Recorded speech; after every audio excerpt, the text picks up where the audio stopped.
लोगों को सावधान होने की आवश्यकता है।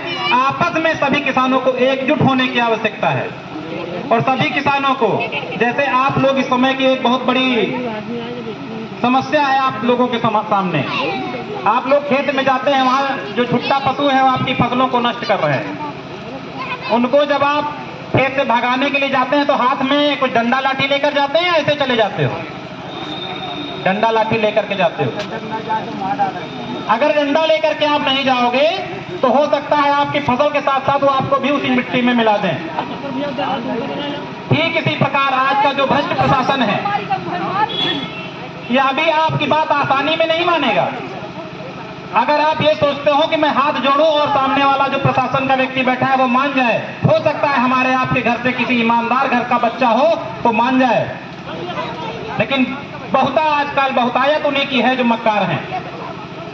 प्रशासन में आज 70% से ज्यादा मक्कार और भ्रष्टाचारी लोग बैठे हुए हैं। यही वजह है कि आज हमारे और आपके बीच में जो यहाँ पर इतनी सारी समस्याओं को लेकर के लोग आए हैं, सबसे बड़ी वजह इसकी यही है। और सबसे बड़ी एक और कमी कि आप लोग भी जागरूक नहीं हैं। अगर सब लोग संगठन के साथ जुड़ करके आप किसी अधिकारी के साथ जाएंगे और सही बात को उठाने का प्रयास करेंगे तो उस अधिकारी की मां ने इतना दूध नहीं पिलाया है कि वो आपका काम ना करे। उसको करना पड़ेगा, मजबूर हो जाएगा करने के लिए, नहीं करेगा तो उसको कुर्सी पर बैठने का अधिकार शासन नहीं देगा। लेकिन बड़ी बात यह है कि शासन तक ये जानकारी पहुंचती ही नहीं है कि कौन सा अधिकारी, कौन सा कर्मचारी शासन को बदनाम करने का काम करता है। वो चाहे मुख्यमंत्री के पद पे योगी जी बैठे हो, चाहे अखिलेश जी बैठे, कोई चाहे मायावती जी बैठे, मायने नहीं रखता है। विकास तब होगा जब आप जागरूक होंगे, जब आप शासन और प्रशासन से सवाल कर पाएंगे, जब आप अपने लोकसभा अध्यक्ष से चुनाव कर पाएंगे, जब आप अपने यहाँ विधायक और सांसद से कोई सवाल कर पाएंगे। लेकिन आज की जनता किसमें विश्वास करती है, किसमें अपने आप को गौरवान्वित महसूस करती है? हम तो देखते हैं कि अगर आपके बीच में सांसद जी आ जाएं तो अभी यहाँ के 50-60% लोग चले जाएंगे, उनके साथ फोटो खिंचवाएंगे और फेसबुक पे डालेंगे। ऐसा लगता है कि फोटो खिंचवा करके फेसबुक पे डालने से आपके यहाँ की रोड बन जाती है, आपके यहाँ के सारे मुद्दे पूरे हो जाते हैं। ऐसा नहीं है।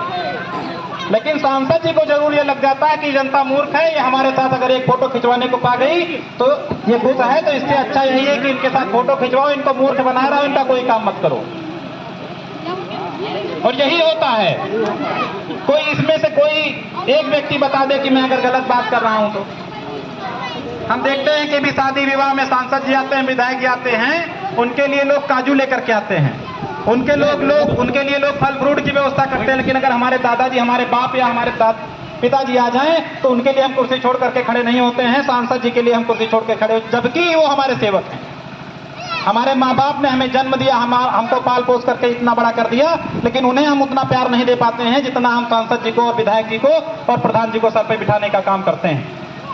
ठीक इसी प्रकार अगर वही व्यक्ति, वही सांसद, वही विधायक, वही प्रधान अपनी जनता को सर पे बिठाने का काम कर ले तो मुझे उम्मीद है कि पंचायत में, विधानसभा में और लोकसभा में कोई व्यक्ति पीड़ित नहीं रह जाएगा। मंच पर बैठ करके, मंच पर जा करके भाषण देने के समय सबको गरीब याद आ जाते हैं, सबको पिछड़ा याद आता है, सबको दलित याद आता है, लेकिन अंदर की बात कुछ और ही रहती है।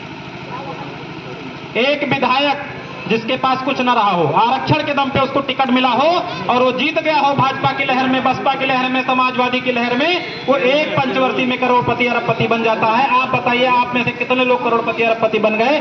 70 साल हो गया देश की आजादी को। कितने लोगों को आरक्षण से नौकरियां मिली?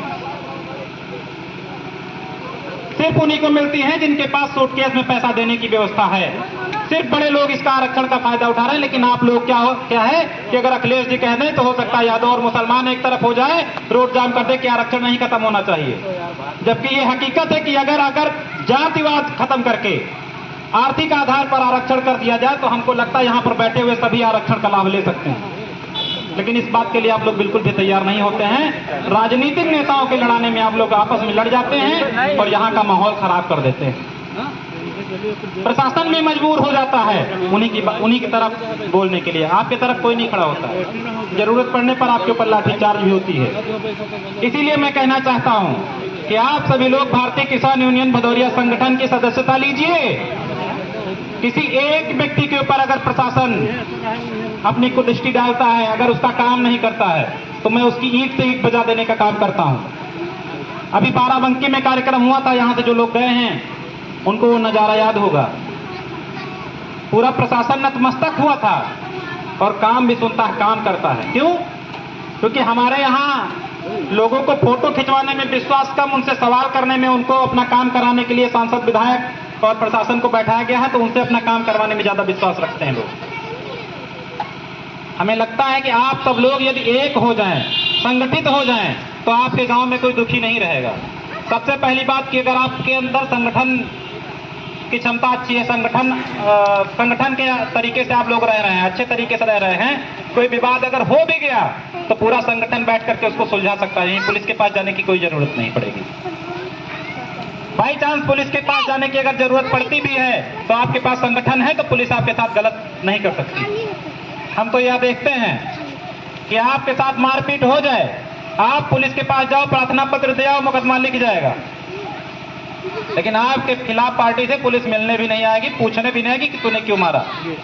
उसी जगह पर अगर आप पैसे वाले हो जाकर खाली 5,000 रुपए दे दो किसी दरोगा जी को कि दरोगा जी इसको ठीक करना है, तो दरोगा जी ज्यादा कुछ नहीं अगर कर पाएंगे तो इतना जरूर करेंगे कि उसको पकड़ ले जाएंगे, किसी न किसी बहाने से 24 घंटा थाने में बैठा रहेंगे, 10-5 हजार लेने के बाद छोड़ेंगे, 10, 20, 50 गालियां और दे देंगे। इसीलिए इस बात की सबसे बड़ी आवश्यकता है कि आप सब लोग संगठित हो जाइए। किसी भी माँ बहन बेटी को अगर कोई सताए, किसी भी गरीब किसान को अगर कोई सताए, किसी भी व्यक्ति के द्वारा अगर किसी गलत कर्म को अंजाम दिया जाए, अगर आप सब लोग एक साथ होकर के उस आवाज को उठाएंगे और उस व्यक्ति को सजा मिलेगी, तो हो सकता है उसको देख करके आपके क्षेत्र में कोई दूसरा व्यक्ति ऐसा कृत्य न करे। और हमें विश्वास है कि अगर एक गांव में ऐसा होने लगेगा, गांव से ही शुरुआत होती है। अगर कोई ये सोचे कि सरकार सुधर जाए तो हम सुधर जाएंगे, ऐसा कुछ नहीं। अगर हम सुधर जाए तो हमको लगता है सरकार सुधर जाएगी। अगर हम अपने प्रधानी चुनाव में, छोटा सा चुनाव ले लो, प्रधानी का चुनाव सबसे छोटा होता है, लोकतंत्र का सबसे छोटा चुनाव प्रधानी होता है, लेकिन उसमें 70% वोटर सीसी को लेकर के हमेशा परेशान रहते हैं। शराब और मुर्गा पर चुनाव हो जाता है आजकल। जो प्रधान शराब और मुर्गा पर जीतेगा, क्या वो विकास कार्य करेगा? अगर आप सभी लोग ईमानदारी से अपना प्रधान चुन लें, तो हमें लगता है ईमानदारी से प्रधान को काम भी करना पड़ेगा। क्योंकि अगर आप उसकी दारू नहीं पिए रहेंगे, आप जाएंगे प्रधान से काम करने के लिए, तो वो ये नहीं कह पाएगा तुमको तो मैंने इसके वोट के लिए कीमत दी है। अगर आप कीमत ले लेंगे तो आप हम भी नहीं प्रधान से कह पाएंगे कि आप इनका काम करिए। जब हम जाएंगे उसके पास तो यही कहेगा, भाई साहब तब आप कहाँ थे जब हमने 40 लाख खर्चा करके चुनाव जीता था। ये सबसे बड़ी कमी हम आपकी है। लोकतंत्र को हम इसी जगह से कमजोर कर देते हैं। लोकतंत्र को कमजोर करने की आवश्यकता नहीं है। लोकतंत्र ही हमारी सबसे बड़ी मजबूती है और एकता ही हमारी सबसे बड़ी मजबूती है। इसलिए हमें ईमानदारी से चुनाव में भी ध्यान रखना है और ईमानदारी के साथ संगठन में आकर के भ्रष्ट प्रशासन के चूल्हे हिलाने का भी काम करना है। तभी हमारे भाइयों का, तभी हमारे संगठन में लोगों का, तभी हमारे आम जनता का काम प्रशासन ईमानदारी से करेगा। कोई इसमें जितने लोग बैठे, ऐसा नहीं है कि कभी न कभी थाने पर ना जाने की आवश्यकता पड़ी हो। सबकी आवश्यकता हो सकता है कहीं ना कहीं पड़ गई हो, और ये कोई नहीं कह सकता। भले 2-4% लोग ऐसे होंगे कि कहते 2-4-500 नहीं लिया, नहीं तो ले लिया, जरूर ले लिया होगा, चाहे पेट्रोले के बहाने से सिपाही ने ले लिया हो। क्या उनको सरकार पैसे नहीं देती है? उनको सरकार पैसे देती है। और वो पैसा किसका है?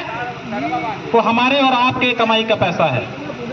जो हम लोग डीजल डलवाते हैं उसमें टैक्स देते हैं, हम लोग खाद बीज लेते हैं उसमें टैक्स देते हैं, हम लोग अगर कोई चीज खरीदते हैं तो उसमें टैक्स देते हैं। और जो ज्यादा बड़े लोग हैं, जो अमीर लोग हैं, जो 10-20-50 लाख की क्षमता रखते हैं, वो तो ऐसे भी टैक्स देते हैं। उसी टैक्स के पैसे से इनको सैलरी दी जाती है। वो चाहे शिक्षक हो, चाहे पुलिस प्रशासन हो, चाहे राजस्व प्रशासन हो, चाहे ब्लॉक के बैठे अधिकारी कर्मचारी हो, यहां तक कि हमारे प्रधान जी हैं, भले ही उनको 5,000 टैक्स के पैसे उसको भी मिलता है। 5,000 पाने वाला प्रधान एक पंचवर्षीय में 5 लाख कमा लेता है। 60,000 कमाने की क्षमता जिसकी है एक साल में, वो 5 लाख 10 लाख की गाड़ी से चलने लगता है अगर बुद्धिमान प्रधान है तो। कैसे करने लगता है?